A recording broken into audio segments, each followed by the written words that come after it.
An E5 with dependents in Fort Hood draws in about $1,700 per month in housing allowance. That is the verified 2026 rate. Here's the part that nobody talks about. It's what the allowance covers and then what it doesn't cover in each of the 6 different areas. You get the same paycheck, but 6 completely different outcomes whenever you go to sell 3 to 5 to 8 years down the line. I'm honest with you up front because it changes how you should weigh everything. I have never been in the military. I've never had the PCS. So I'm not going to pretend like I know what a move feels like from the inside. My value add is that I'm very knowledgeable on the Bell County market and also what happens to a military family's money whenever they have to move again 3 to 5 years down the line. That's the part that most relocation agents will get wrong because they're trying to sell you on the town that they already live in. So this video is built on a spreadsheet, not a sales pitch. I have closed deals in every single one of these towns. I have no motivation to steer you towards any direction. This video is going to be about informing you and helping you decide which city is right for you and your family. Most guides will answer, where should I live in Fort Hood? But the truth is there's no best town. However, there is a best town for your term length, for your pay grade, and for your exit strategy. And the data routes you to it. All right, number 1, tour length. If your tour length is gonna be under 18 months, that changes everything because there's no way that you're going to get your transaction costs covered in that amount of time. You're going to be looking at a significant loss if you try to buy a property. Number 2, this is very important. What is your exit strategy? Whenever you move, are you going to end up selling the property or do you want to use it as an investment property, which is actually what I see the most from military clients, is that they want to get into something that they can then rent out later, which is a great investment strategy, by the way. Number 3 is the pay grade. So your BAH will set a hard ceiling. So what I say is don't even worry about what the lender is going to approve you for. Worry about what your allowance actually covers. And number 4 is your disability rating. If you're rated especially 100% or individually unemployable, there is a tax lever that rewrites the whole math. That is going to be in chapter 6, and it's one of the 2 numbers that the entire corner of YouTube will always skip. Mistake number 1 is renting the equity away on a 3-year plus tour or buying it away on an 18-month tour. I get this question a lot. Should you buy or should you rent? And it depends really is not an answer. Buying versus renting is gonna be a formula with 3 different inputs. So that's your tour length, your exit strategy, and your income stability. If you run those, you'll have your answer in less than a minute. And that is the first money mistake that families make when PCSing to Fort Hood, is they will just skip that minute. Buying by default because a sponsor pointed them somewhere, or renting by default and bleeding the housing allowance for the next 6 years with nothing to show for it. Lean towards buying if your tour length is 3 years or longer. If you have a clean exit plan, you're either going to sell into a liquid market or you're going to convert the property to a rental that will actually cover the cost of the mortgage and then likely some cash flow. And if you're disability rated, that is going to lift the ceiling. Lean towards the rental if your tour length is less than 18 months. Transaction costs on both ends are going to be around 7 to 8%, and it is very unlikely that you are going to gain that much equity in 18 months. Rent if you are a single soldier in the barracks. Rent if the specific subdivision that you would buy in is already overly saturated with rental properties. Mistake number 2 is going to be underwriting to the pre-approval instead of the BAH allowance. This is probably the most useful piece of information in this video, and it works regardless of what your housing allowance is. So use your housing allowance as the ceiling.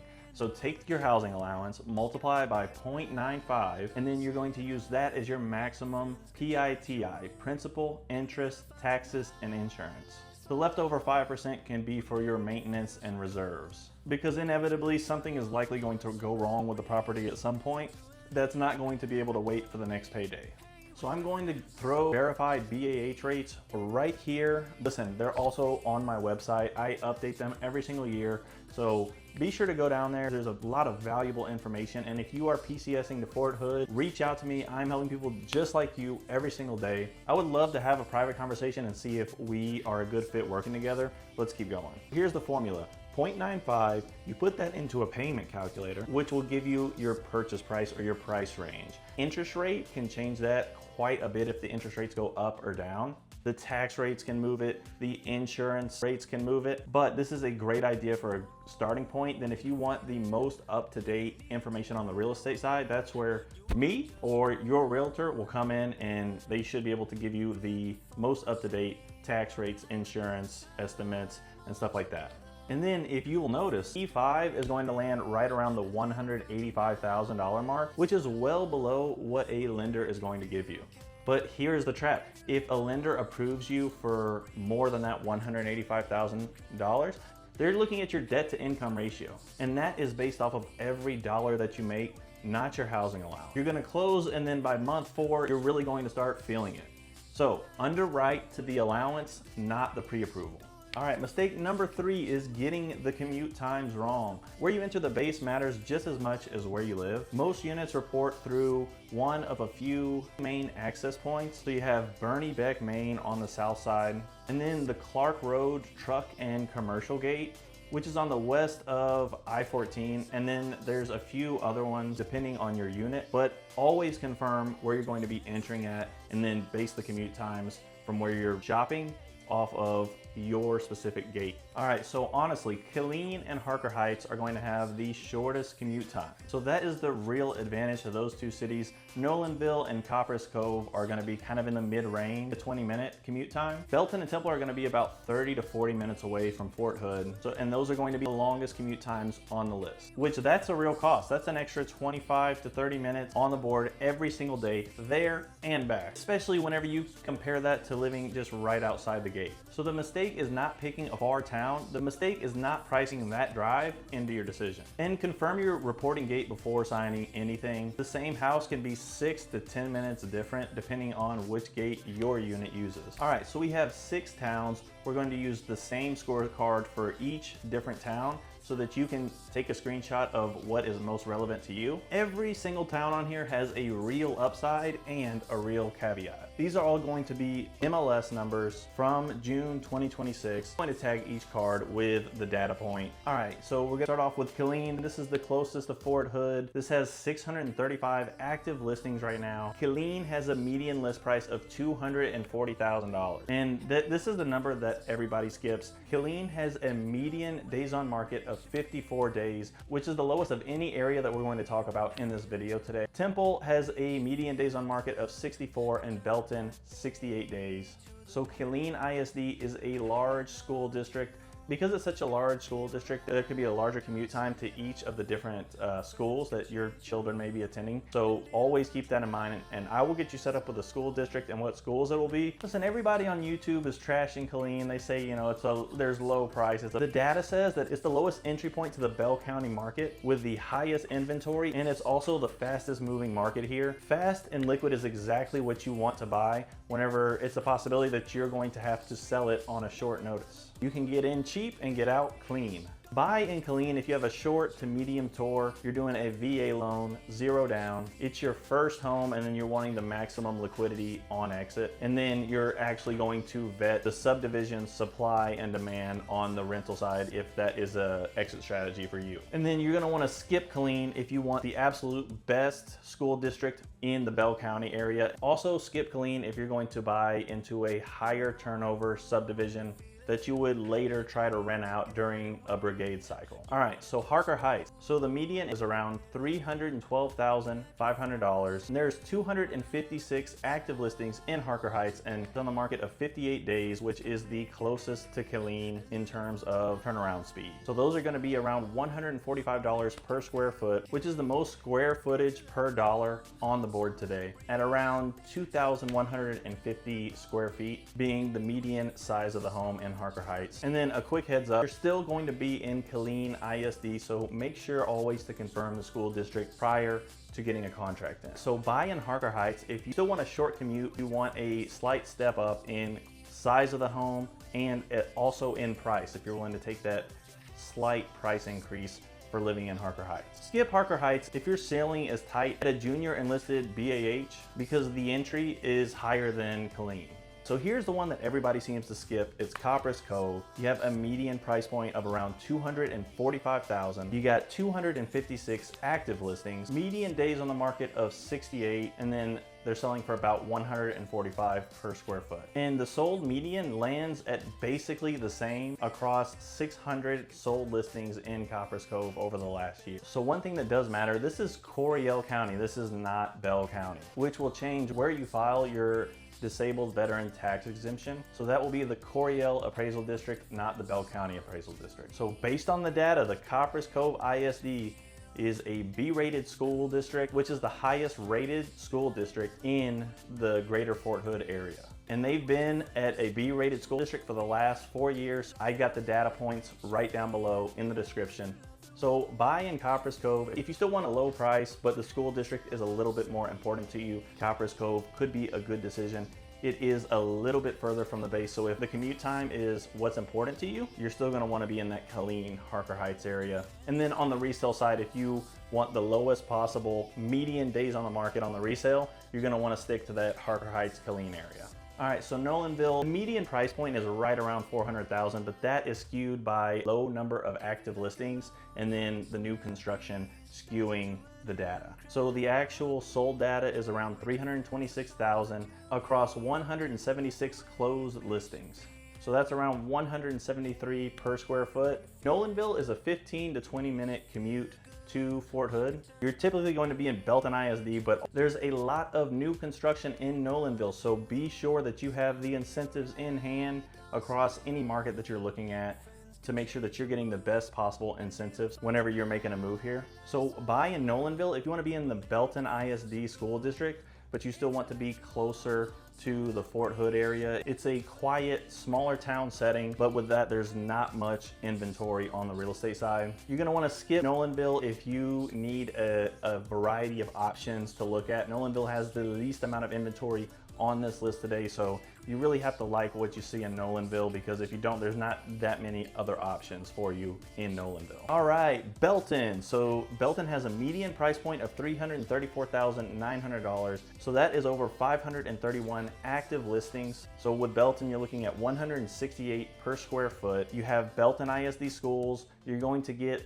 probably a newer, higher quality home in Belton, larger lots. And there's more HOAs and master plan communities in this area. Close access to the lake, and then Belton, in my opinion, is still growing a lot. You have a lot of options as far as shopping and restaurants go, and then outdoor activities as well.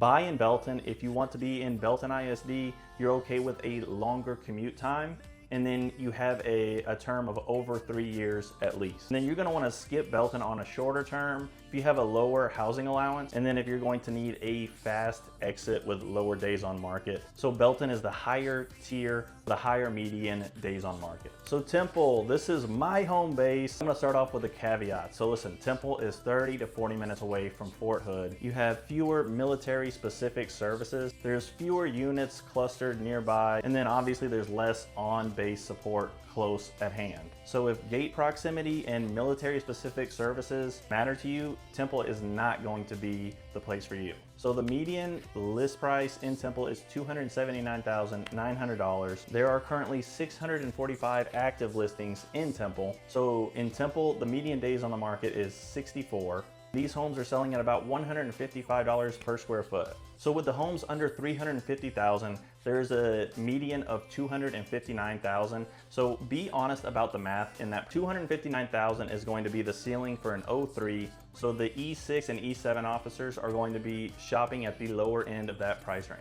Buy Temple if you're not worried about the commute, if you want to rent the property out after you move, if you want a lower price per square foot than Belton, but you're gonna wanna skip Temple if looking at the lowest possible price points and if the commute is of any importance to you at all, because it is a long commute. All right, so on post versus off post. So on post, you have Fort Hood family housing, which is privatized and professionally managed. The rent is going to equal your housing allowance. You have no utility deposits, no commute. It's predictable. The trade-off is the wait list, zero equity, and then you're not able to pick the school district that you want to be in. So on post is going to win if you're a single soldier, if commute time is important, and if your tour is 18 months or less. Off post is going to win if you care about having equity, tour is definitely going to be 3 years or longer. On-post wins if the equity is more important than the commute time, and if you want the ability to be able to pick what school your kids go to. Mistake number 4 is being 100% rated and underwritten to the full tax PITI.